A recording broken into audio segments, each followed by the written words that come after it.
Shri Krishna Paramatmane Namaha. Bhaktavijaya by Mahipati. The story of Jaydev continues from the verse 116, chapter 1. 116. One day the king thought to himself, "Let me ask today of the Swami the means which I must adopt for my salvation." So when Jaydev was seated on the throne, the king, with his hands joined palm to palm, said, "Please ask me of some act of service." Jaydev said, "O king, you should worship saints. There is no better means for attaining Paramartha." 119. When saints or other good men come to your home, you must feast them with such food as they enjoy. You should give to them the raiments, money, gold, ornaments which they ask of you. 120. If you worship the saints in that way, God will be pleased. God is fond of those who serve his saints. They are more to him than Lakshmi herself. The king said to the Swami, "How shall I recognize saints? I do not at all know how, because I live in a condition of ignorance." The husband of Padmavati, Jaydev, said to him, "Listen to the marks of a saint. On his forehead are 3 upright marks and 12 other marks on his body. On his neck he wears the ornament of Tulsi garment. Such are the outer marks of a followers of Vishnu. You must go to him alone as a suppliant." The king, hearing this, replied, "I certainly will do so." Honoring his Guru's command, the king served the saints, and Vaishnavas heard of this and came to his home. Just as travelers come to sit in the shade when they see a tree, or as when birds see some food and joyfully come there, or just as beggars come rushing when they hear the news of some generous giver, or as an ant seeing sugar run towards it with great joy, or as when a cow comes back from feeding in the forest, the calf rushes to meet her, or as a cloud sends down rain joyously when it sees a high mountain, or as a peacock dances in ecstasy when it hears the thunder in the cloud, or as the warrior, seeing a battle, rushes towards it with eagerness and courage, so good people came to see the marks of the king's bhakti. They first met Jaydev and then went to see the king. When the king saw these saints, he prostrated before them on the ground. He was accustomed to take them into his home for 4 months of the year to feast them after their own hearts. Whatever these Vaishnavas asked for, the king was accustomed to give them. He gave them limitless garments, ornaments, and money when they asked for them. Thieves who feigned as saints. The thieves who cut off the hands of Jaydev learned that this was the case. 133. They said, "Let us pretend to be saints and go to see the king, and so the plan that we shall obtain an abundance of money." They did not know that Jaydev was there. These deceivers then dressed themselves as saints. Taking Gopi Chandan, they decorated their persons with 12 marks of a Vaishnava. They wore a garland of tulsi around their necks. They appeared very brilliant. As the meditation of a crane looks more beautiful than that of a great Muni, or as a shade tree looks brighter than a banana from a distance, or as tin appears brighter than gold from a distance, or as the color of patang wood looks better than saffron, or as the singing of indecent songs is liked more than the songs of a Haridas, or as a shell in the sun shines brighter than silver from afar, so these thieves from a distance seemed perfect saints, but no one knew that in their hearts there was deception. The 2 thieves came into the city and hastened to meet the king.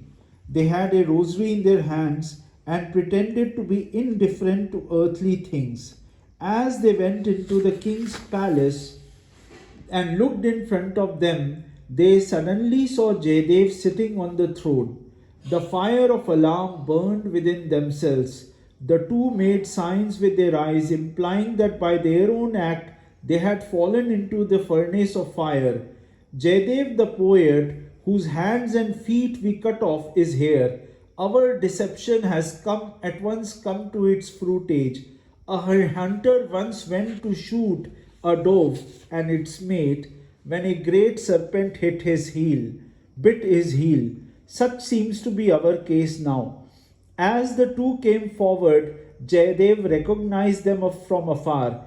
As soon as their eyes met, they understood one another. Jaydev naturally lived without enmity towards every creature, as forgiveness and peace were personified in him. Enemies to him were like friends. He ignored the faults or merits of others. All mankind to him was in the form of Brahma, such is the characteristics of saints. Hearing that the thieves had robbed him of his property and wealth, it brought comfort to his heart. Such is the characteristics of saints.